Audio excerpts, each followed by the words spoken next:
Hello दोस्तों। तो आज हम बात करने वाले हैं संसद के बारे में।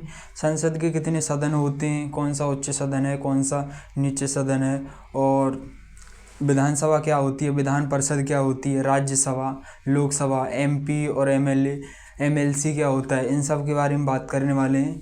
तो चलते हैं टॉपिक पर। संसद के जो हैं वो दो सदन होते हैं, एक तो हो गया लोकसभा और राज्यसभा। लोकसभा है वो निम्न सदन है और राज्यसभा है वो उच्च सदन है। अब एक राज्यसभा हो गया और एक लोकसभा हो गया।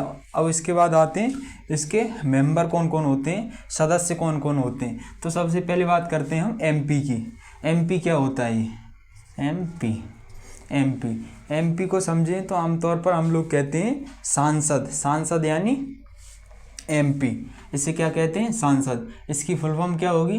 Member of parliament.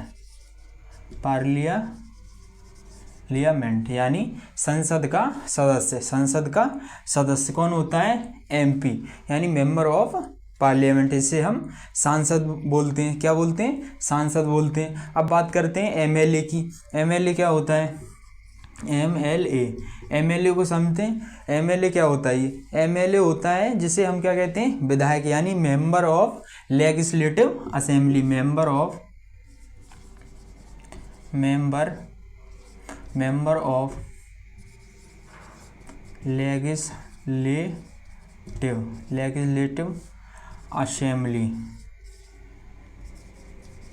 Legislative assembly, जिसे हम क्या बोलते हैं?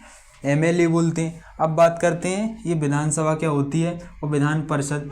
एक होती है राज्यसभा और लोकसभा। इसके सदस्य होते हैं एमपी और इसके भी सदस्य क्या होते हैं? एमपी होते हैं और एमएलए होते हैं। तो एमपी की बात करते हैं। एमपी की वोट कौन कौन डालता है? एमपी की जो वोट है वो आम जनता डालती है। एक सांसद जो है वो संसदीय क्षेत्र से चुनकर आम जनता द्वारा वोट डाले जाते हैं। उसके बाद वह एमपी का सांसद बनकर कहाँ जाता है? लोकसभा में जाता है। और जो राज्यसभा में दो होती हैं, जिसमें विधानसभा और विधान परिषद। अब राज्यसभा में समझते हैं एमपी होते हैं या फिर नहीं होते हैं। जो एमपी होते हैं वो राज्यसभा में भी होते हैं, लेकिन राज्यसभा का जो एमपी है, राज्यसभा का जो सांसद है, उसके वोटिंग जो है वो आम जनता नहीं करती है। उनकी वोटिंग जो है, जो लोकसभा के एमएलए होते हैं उनके द्वारा चुनकर इसमें क्या भेजे जाते हैं? एमपी यानी सांसद भेजे जाते हैं। और इसके बाद बात करते हैं विधानसभा और विधान परिषद की। एक राज्यसभा, एक संसद में दो होती हैं, एक तो लोकसभा हो गया, एक राज्यसभा हो गया। अब राज्यसभा के दो भाग हैं, एक विधानसभा और एक विधान परिषद। यानी एक राज्य में उस राज्य पर निर्भर करती है, यानी उस तहसील पर, उस राज्य में निर्भर करती है उसमें कितनी तहसील होंगी। ऐसे यूपी हो गया, उत्तर प्रदेश में कितनी? लगभग 403 सीटें हैं। तो उसी प्रकार से लगभग कितने एमएलए यानी कितने विधायक चुनकर जाएंगे? लगभग 403 जो एमएलए हैं वो चुनकर कहाँ से जाएंगे? यूपी से जाएंगे। वो राज्य की तहसील पर निर्भर करता है कितनी तहसील होंगी। अब बात करते हैं विधान परिषद क्या होता है। अब विधान परिषद में कौन चुनकर जाता है? विधान परिषद में जाता है MLC, member of legislative council. और जिसमें विधानसभा में कौन हो गया? एमएलए, जिसे हम क्या बोलते हैं? विधायक यानी मेंबर ऑफ लेजिस्लेटिव असेंबली। और एमपी हो गया मेंबर ऑफ पार्लियामेंट यानी संसद का सदस्य हो गया। अब एमएलसी समझते हैं। एमएलसी ये विधान परिषद क्या होती है? विधान परिषद जो है वो बड़े बड़े राज्यों में है, लगभग 6 राज्यों में है। वो नंबर हो गया उत्तर प्रदेश, उसके बाद आंध्र प्रदेश हो गया, उत्तर प्रदेश हो गया, बिहार हो गया, महाराष्ट्र हो गया, तेलंगाना हो गया, कर्नाटक हो गया। इन 6 राज्यों में ही क्या है? विधान परिषद है। और सभी राज्यों में क्या है? विधानसभा है। उससे क्या चुनकर जाते हैं? एमएलए चुनकर जाते हैं। और जो विधान परिषद है, विधान परिषद से क्या जाते हैं चुनकर, एमएलसी जाते हैं। एमएलए और जिनकी वोटिंग कौन करता है, एमएलसी की जो वोटिंग करता है वो आम जनता नहीं करती है।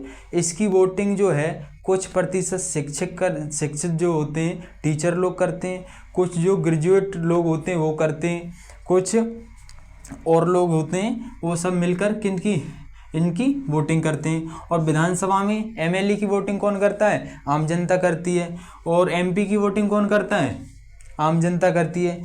और इनके लिए कुछ ग्रेजुएट लोग हैं वो और शिक्षक हैं वो करते हैं मिलकर। अब बात करते हैं एमपी के कार्यकाल की। जो लोकसभा है और राज्यसभा है उसके मेंबर जो सदस्य होते हैं उनके कार्यकाल की बात करते हैं। तो जो लोकसभा के सदस्य का कार्यकाल है वो 5 वर्ष है, और जो राज्यसभा के सदस्य का कार्यकाल है वो है 6 वर्ष। यानी विधानसभा के जो सदस्य हैं, यानी विधानसभा के जो सदस्य हैं, ऐसे हो गया एमएलए हो गया। इसका कार्यकाल कितना है, इसका कार्यकाल जो है वो 5 वर्ष है। और जो हो गया राज्यसभा के सदस्यों का कार्यकाल कितना होता है, राज्यसभा के सदस्यों का कार्यकाल होता है 6 वर्ष, यानी 6 वर्ष। और लोकसभा के कार्यकाल कितना होता है, 5 वर्ष। और विधान परिषद के सदस्यों का कार्यकाल कितना होता है, 6 वर्ष। यानी समझे तो लोकसभा और विधानसभा के सदस्यों का कार्यकाल 5 वर्ष, और राज्यसभा और विधानसभा के जो सदस्य हैं उनका कार्यकाल कितना हो गया, 6 वर्ष, 6 वर्ष हो गया। अब बात करते हैं कार्यपालिका और विधायिका। कार्यपालिका और विधायिका समझते हैं क्या होती है ये कार्यपालिका और विधायिका। कार्यपालिका जो है उसमें आते हैं जो एमपी एमएलए द्वारा चुने जाते हैं। एमपी एमएलए द्वारा कौन चुना जाता है, जैसे हो गया राष्ट्रपति, प्रधानमंत्री हो गया, और ये सब क्या चुने जाते हैं, एमपी एमएलए के द्वारा। और ये इसमें कार्यपालिका में कौन कौन आता है, अधिकारी हो गए, जो डीएमएसपी जो बड़े अधिकारी हैं सारे इसी में आते हैं। और जो विधायिका में कौन कौन आता है, एमपी और एमएलए। अब बताइए एमपी एमएलए यानी विधायिका ज़्यादा पावरफुल है या फिर कार्यपालिका। इसमें लग रहा होगा आपको कि कार्यपालिका ज़्यादा पावरफुल है, ऐसा नहीं है, क्योंकि जिसमें जो पावरफुल है वो विधायिका पावरफुल है, क्योंकि जो राष्ट्रपति और प्रधानमंत्री हैं वो एमपी एमएलए द्वारा चुने जाते हैं, इसलिए ये ज़्यादा पावरफुल हुई विधायिका। तो वीडियो अच्छी लगी हो तो शेयर कीजिए और सब लोग सपोर्ट कीजिए। मिलते हैं नेक्स्ट वीडियो में। जय हिंद।